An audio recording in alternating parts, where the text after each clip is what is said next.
Seorang pria di abad ke-17 yang katanya bisa terbang. Bukan, ini bukan pakai mesin atau trik sulap, tapi beneran melayang di udara. Katanya sih karena kekuatan imannya. Ini bukan cerita fiksi ilmiah loh, tapi sebuah catatan sejarah yang sampai hari ini masih bikin kita garu-garu kepala. Pertanyaan ini kedengarannya mustahil banget ya, tapi justru inilah inti dari misteri yang akan kita bahas. Kita akan menelusuri salah satu kisah paling aneh, paling membingungkan dalam sejarah, kisah seorang biarawan yang seolah-olah bisa melawan hukum gravitasi.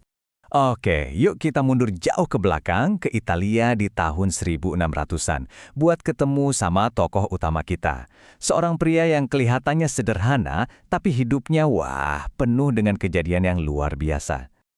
Kenalin, ini Joseph dari Cupertino. Hidupnya dari awal itu nggak gampang. Dia sering banget melamun, sampai-sampai dijuluki si bengong. Saking canggungnya, dia bahkan sempat ditolak masuk biara.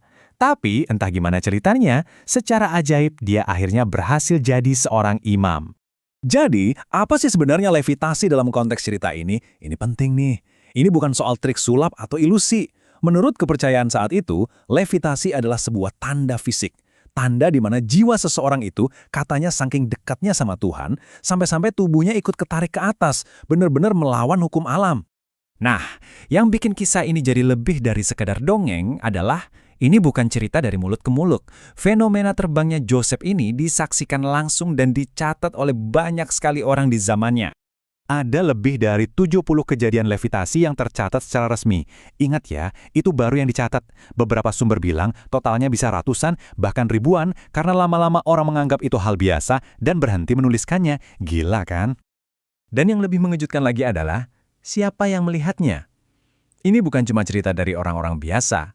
Waktu Yosef dipanggil menghadap Paus Urbanus ke-8, dia tiba-tiba melayang di hadapan pemimpin tertinggi gereja Katolik itu.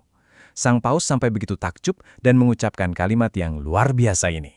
Lihat deh daftar saksinya, lengkap banget. Dari Paus, duta besar yang mungkin awalnya skeptis, para teolog, sampai ratusan orang biasa yang melihatnya pas misa. Ini nunjukin kalau kesaksiannya itu tersebar luas, bukan cuma di kalangan orang-orang yang gampang percaya.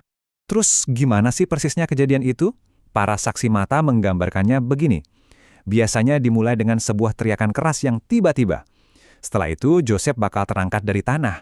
Dan anehnya dia nggak melayang sembarangan, tapi seringnya bergerak ke arah benda-benda suci, seolah-olah ditarik oleh kekuatan tak kasat mata. Oke, mungkin ini kedengarannya ekstrim banget. Tapi sebenarnya, apa yang dialami Joseph itu bukan hal yang benar-benar asing dalam tradisi mistik gereja. Levitasi itu bagian dari sebuah kategori fenomena yang lebih luas yang dianggap sebagai wujud fisik dari pengalaman spiritual yang sangat mendalam.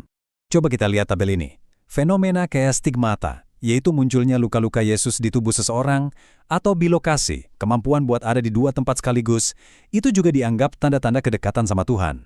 Tapi levitasi yang dialami Joseph ini dianggap salah satu contoh yang paling ekstrim dan paling sering terjadi.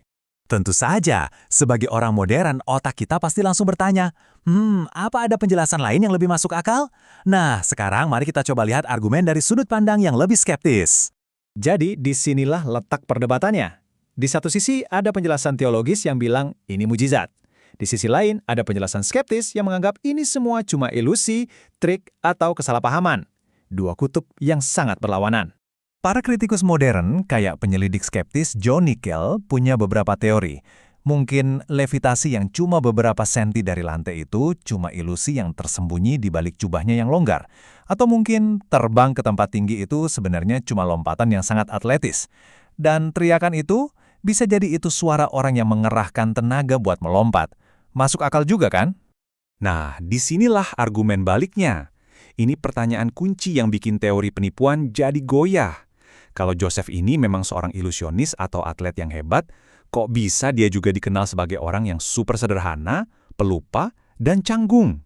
Catatan sejarah justru melukiskan gambaran yang sebaliknya. Joseph itu canggung banget, sampai-sampai sering jatuhin piring atau tersandung. Dia juga sering puasa ekstrim dan menyiksa dirinya, yang bikin badannya lemah. Ini sama sekali bukan profil seorang penipu ulung yang butuh kekuatan fisik dan mental yang luar biasa buat melakukan trik selama puluhan tahun. Jadi, gimana dong? Di satu sisi ada klaim mujizat yang luar biasa, tapi di sisi lain, teori penipuannya juga kayaknya nggak mungkin kalau melihat kepribadiannya. Mungkin jawabannya ada di area abu-abu di antara keduanya. Anehnya nih, gereja pada saat itu nggak lantas memamerkan Joseph sebagai bukti kebesaran Tuhan. Malah sebaliknya, mereka kayaknya malu. Atasannya terus-terusan memindahkan dia ke biara-biara terpencil, menjauhkan dia dari publik. Dia diperlakukan lebih kayak rahasia yang memalukan daripada seorang santo. Puncaknya, dia sampai diadili oleh Inkuisisi dengan tuduhan memalsukan kesucian. Dan disinilah paradoks terbesarnya.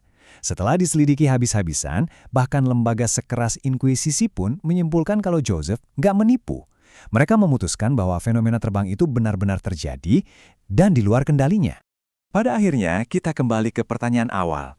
Setelah beratus tahun, apakah kisah Joseph dari Cupertino ini bukti nyata campur tangan ilahi yang bisa membengkokkan hukum fisika? Atau, jangan-jangan ini justru sebuah pengingat betapa sedikitnya kita paham soal batas kemampuan manusia dan kekuatan sebuah keyakinan. Misteri biarawan terbang ini, sampai sekarang, tetap menjadi salah satu yang paling menarik dan belum terpecahkan dalam sejarah.